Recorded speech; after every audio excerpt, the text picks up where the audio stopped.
It is your boy T with another Have You Seen That with T movie review, and today we are reviewing Transformers Rise of the Beast. And Transformers, right? This is like the 10th Transformers movie. I feel like I want to say it's either the 8th or the ninth. And this is considered a soft reboot.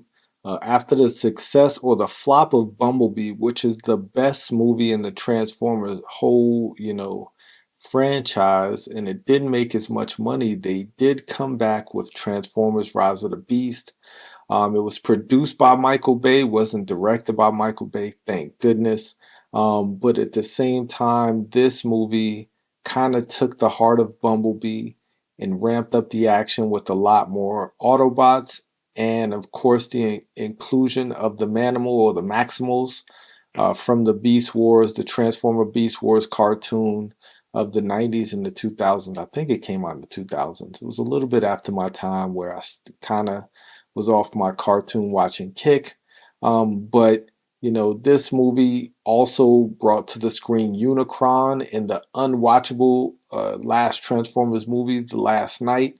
They mentioned Unicron a lot in that movie, and finally we got to see Unicron on the big screen. If you're an old head like me, the 1984 Transformers movie brought us Unicron. For the first time, it was, of course, the ultimate death of Optimus Prime in that movie that kind of changed my childhood a lot, like kind of traumatized me as a child. I cried a lot watching Optimus Prime die in that movie. But no spoiler alert, Optimus Prime does not die in this movie, right? He's already died in like two of the other Transformers movies. So they spared us another Optimus Prime death throughout this movie. But Transformer: The Rise of the Beast, I think all of the Transformers movies come down to the human actors, right? In a lot of the early Transformer movies, you had Megan Fox, you had Shia LaBeouf, and then you had all of the army guys, Tyrese and Josh Duhamel. And they kind of made the movie. Of course, the Autobots are going to be the Autobots, Megatron's going to be Megatron. But the humans made the movie in the later Transformer movies with Mark Wahlberg, and I can't remember anybody else in any of those other movies other than Mark Wahlberg. They kind of they were good human actors, but the stories were terrible. The last two Transformer movies were just atrocious. The Last Night was really unwatchable. The one before that, I can't even remember the name of it. It was just bad. This one, we had Anthony Ramos and we had Dominic Fishback as the two human actors.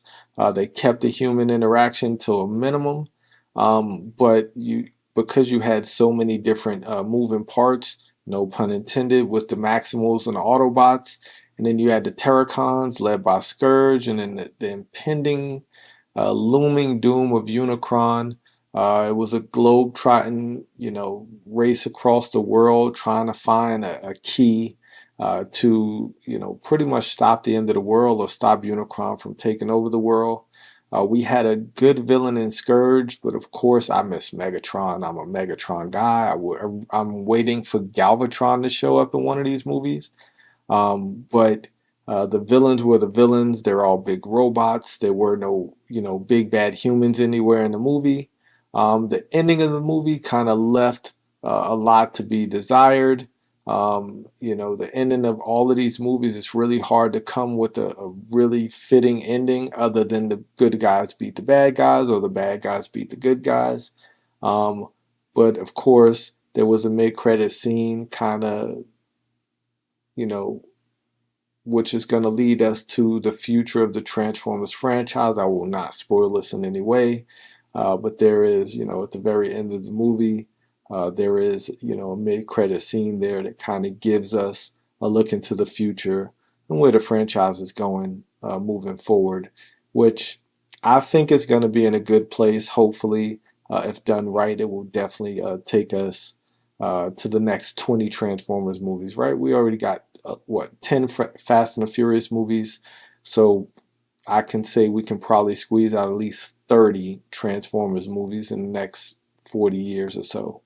But Transformers Rise of the Beast, I finally got a chance to see it this week. It's been out a week already.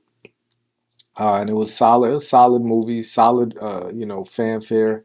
If you haven't seen it already, definitely, after you watch The Blackening, definitely go watch The Blackening. I'm gonna go check out The Flash this evening. We got Elemental this weekend. This is a big weekend. You got Asteroid City. It's a big weekend for movies. So if you haven't seen Transformers already, you might catch it on the matinee and then go catch one of those movies premiering this week as well. But Transformers, I think it is something you should see on the big screen because it just looks fantastic on the big screen. The audio, they finally fixed the audio. It was one of the Transformers movies where it just sounded extremely loud and like just a big car crash the entire movie. So the audio really played into it and it sounded really good. The soundtrack of this movie, the movie was set in 1994, the golden era, at least in my opinion, of hip hop. And the soundtrack of this movie played all of that, right? If you love 90s hip hop, you're gonna love Transformers: Rise of the Beast just on the music alone. Um, but yeah, like definitely check out Transformers: Rise of the Beast if you haven't already. If not, I wouldn't wait till it comes out on video. I wanted to go see it even though I didn't check it out when it first came out last week. I definitely wanted to check it out on the big screen because big robots look a lot better on a big screen. So definitely go check that out this weekend after you've seen The Blackening and after, the jury's still out on The Flash. But other than that, I'll catch you next time with my review of The Flash.